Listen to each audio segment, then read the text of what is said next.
سبيل الدموع سبيل مريح تنهدى يا صاحي كي تستريح وبث Assalamualaikum warahmatullahi wabarakatuh. Sahabat pendengar yang dirahmati Allah Subhanahu wa taala, Nabi Muhammad sallallahu alaihi wasallam yang merupakan nabi akhir zaman ini lahir di Mekah Senin 12 Rabiul Awal tahun Hijriah sekitar 570 Masehi, disebut juga dengan tahun gajah. Mengutip sirah Nabawiyah, beberapa sejarawan dan pakar hadis mengatakan menjelang kelahiran Nabi Muhammad SAW ada sejumlah peristiwa besar yang terjadi. Peristiwa itu di luar nalar manusia, mengarah pada dimulainya era baru bagi alam dan kehidupan manusia, tulis Abdul Hasan dalam Sirah Nabawiyah. Peristiwa-peristiwa besar yang menjelang kelahiran baginda Rasulullah SAW, di antaranya: 1. Hancurnya pasukan bergajah. Rasulullah SAW dilahirkan pada tahun gajah. Disebut tahun gajah karena saat itu Abraha membawa pasukan bergajah menyerang Ka'bah. Abraha adalah penguasa di Yaman. Ia membangun gereja besar di kota Sana'a dengan maksud agar orang-orang berkunjung ke sana dan mendatangkan pasukan besar bagi Yaman. Ia ingin menggeser kedudukan Ka'bah yang selalu ramai didatangi orang dari seluruh penjuru Arab. Namun, bangunan yang megah dan indah itu tak kunjung ramai. Abraha kemudian menyiapkan pasukan dalam jumlah besar. Sebagian mengendarai gajah. Orang-orang Mekah yang mendengar kabar itu merasakan ancaman besar. Pasukan bergajah itu bukan tandingan mereka. Bahkan Abdul Muttalib, kakek Nabi Muhammad SAW, sebagai pemimpin Mekah pun tak bisa berbuat banyak. Ia menyerahkan perlindungan Ka'bah sepenuhnya kepada Allah Subhanahu wa taala. Namun, belum sampai di Mekah, Allah Subhanahu wa taala mengirim burung berbondong-bondong membawa batu-batu panas dari api neraka dan menjatuhkannya ke pasukan Abraha. Mereka pun jatuh bergelimpangan, tewas mengenaskan. Peristiwa besar yang kedua, keluarnya cahaya saat kelahiran Nabi Muhammad SAW.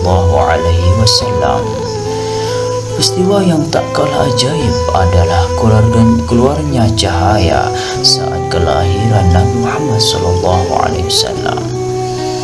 Cahaya itu keluar dan menerangi ke arah istana-istana di Syam. Jika peristiwa gajah diabadikan Allah Subhanahu wa taala dalam surah Al-Fil, keluarnya cahaya ini diriwayatkan Ibnu Sa'ad dan Imam Ahmad. Ibnu Sa'ad meriwayatkan bahwa Aminah ibunda Rasulullah SAW berkata, "Setelah bayiku lahir, aku melihat ada cahaya yang keluar dari jalan lahirnya, menyinari istana-istana di Syam." Peristiwa ini memberikan isyarat bahwa kelak agama Islam yang dibawa Rasulullah SAW akan sampai ke Syam yang saat itu masih di bawah kekuasaan Romawi. Dan kita kemudian bisa melihat sejarah Syam menjadi negara Muslim. Baitul Maqdis dibebaskan pada masa Khalifah Umar bin Khattab radhiyallahu anhu. Bahkan Damaskus menjadi ibu kota Khalifah Bani Umayyah. Sahabat pendengar yang dirahmati Allah Subhanahu wa taala, peristiwa besar yang ketiga yaitu terjadinya guncangan dahsyat. Peristiwa yang tak kalah ajaibnya ini lagi adalah terjadinya guncangan dahsyat saat kelahiran Nabi Muhammad sallallahu alaihi wasallam.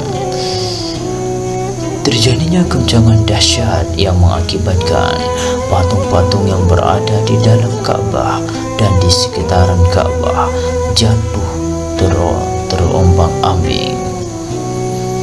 Dan peristiwa besar yang keempat yaitu air Zam-Zam tiba-tiba melimpah ruah. Peristiwa besar yang kelima yaitu runtuhnya 14 balkon Istana Kisra.